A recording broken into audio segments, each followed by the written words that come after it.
Hello friends, uncles കിച്ചണിലേക്ക് നിങ്ങളെ സ്വാഗതം ചെയ്യുന്നു. ഇന്ന് ഞാനിവിടെ ഉണ്ടാക്കുന്നത് നെല്ലിക്ക അച്ചാറാണ്. നെല്ലിക്ക വലിയ നെല്ലിക്കയാണ്, 1 കിലോ.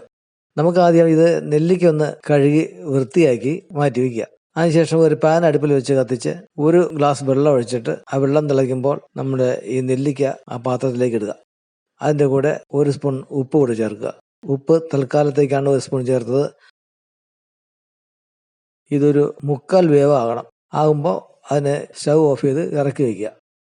അതിനുശേഷം നമുക്ക് ചെയ്യേണ്ടത് ഇതിൻ്റെ സീഡ് കംപ്ലീറ്റ് കളയുക. അതിൻ്റെ അകത്തിരിക്കുന്ന എല്ലാ വിത്തുകളും നമ്മൾ ഒഴിവാക്കിയിട്ട് അതിനെ അല്ലി രൂപത്തിലാക്കുക. ഇനി നമുക്കിതിൻ്റെ പ്രിപ്പറേഷൻ ചെയ്യുന്നതെന്ന് നോക്കാം.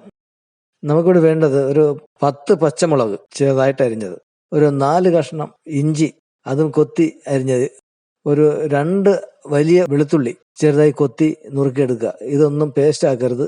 അതിനുശേഷം കറിവേപ്പില. നമുക്കൊരു പാൻ അടുപ്പത്ത് വയ്ക്കാം. അതിലേക്ക് നമുക്ക് ഉപയോഗിക്കേണ്ടത് നല്ലെണ്ണയാണ്. ഒരു 150 ഗ്രാം നല്ലെണ്ണ ഒഴിച്ചു വിടുക. 100 150 മതി.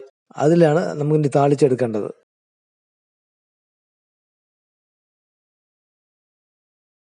അപ്പം നമ്മുടെ എണ്ണ ചൂടായിട്ടുണ്ട്. അതിൽ കടുക് ഇടുക. കടുക് പൊട്ടിത്തീരുമ്പോൾ കറിവേപ്പില ഇട്ട് മൂപ്പിച്ചെടുക്കുക. കറിവേപ്പില മൂത്ത് കഴിഞ്ഞു. ഇനി അതിലേക്ക് നമുക്ക് കൊത്തി നുറുക്കി വെച്ചിരിക്കുന്ന ഇഞ്ചി, കൂടെ വെളുത്തുള്ളി, പച്ചമുളകും ഇട്ട് നന്നായിട്ട് വഴറ്റുക. ഇതൊരു നല്ല ബ്രൗൺ കളറാകണം. ബ്രൗൺ കളറാകുമ്പോൾ ഇത് നന്നായിട്ട് മൂത്തായിട്ട് നമുക്ക് മനസ്സിലാക്കാം. വെളുത്തുള്ളിയും ഇഞ്ചിയും നന്നായിട്ട് മൂക്കണം. ഇപ്പോൾ നമ്മൾ വെളുത്തുള്ളി, ഇഞ്ചി, പച്ചമുളകെല്ലാം നന്നായിട്ട് മൂത്തിട്ടുണ്ട്. ഇതിലേക്ക് നമുക്ക് 1 സ്പൂൺ മഞ്ഞൾപ്പൊടി ഇട്ട് ചേർക്കുക. അത് കഴിഞ്ഞ് 4 സ്പൂൺ മുളക് പൊടി ഇളകി കൊടുക്കുക. നന്നായിട്ട് അത് വഴറ്റി കൊടുക്കുക. മുളകിൻ്റെയൊക്കെ പച്ചമണം ഒന്ന് മാറാൻ വേണ്ടി കുറച്ച് നേരം പിടിക്കും. ഇളകിക്കൊണ്ടിരിക്കുക. ഇതിലേക്ക് 2 സ്പൂൺ ഉപ്പിട്ടെടുക്കുക.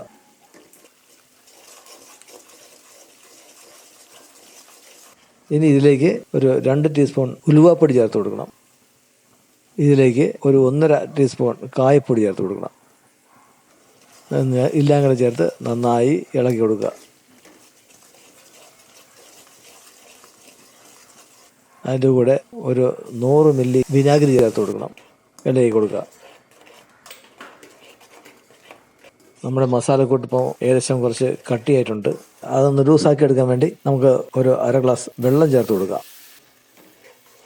തീ അല്പം കൂട്ടി കൊടുക്കുക. നന്നായിട്ടൊന്ന് വെട്ടി തിളച്ചിട്ട് നെല്ലിക്ക ചേർത്ത് കൊടുക്കുക. നെല്ലിക്ക ചേർത്ത ശേഷം നന്നായിട്ട് മിക്സ് ചെയ്യുക. നെല്ലിക്കയുടെ എല്ലാ ഭാഗത്തും ഈ മസാല നന്നായി പിടിച്ച് വരണം. പുളിയും ഉപ്പും ഒരുപോലെ പിടിച്ച് വന്നാൽ മാത്രമേ ഈ നെല്ലിക്കയുടെ അച്ചാർ നല്ല ടേസ്റ്റ് കിട്ടുള്ളൂ.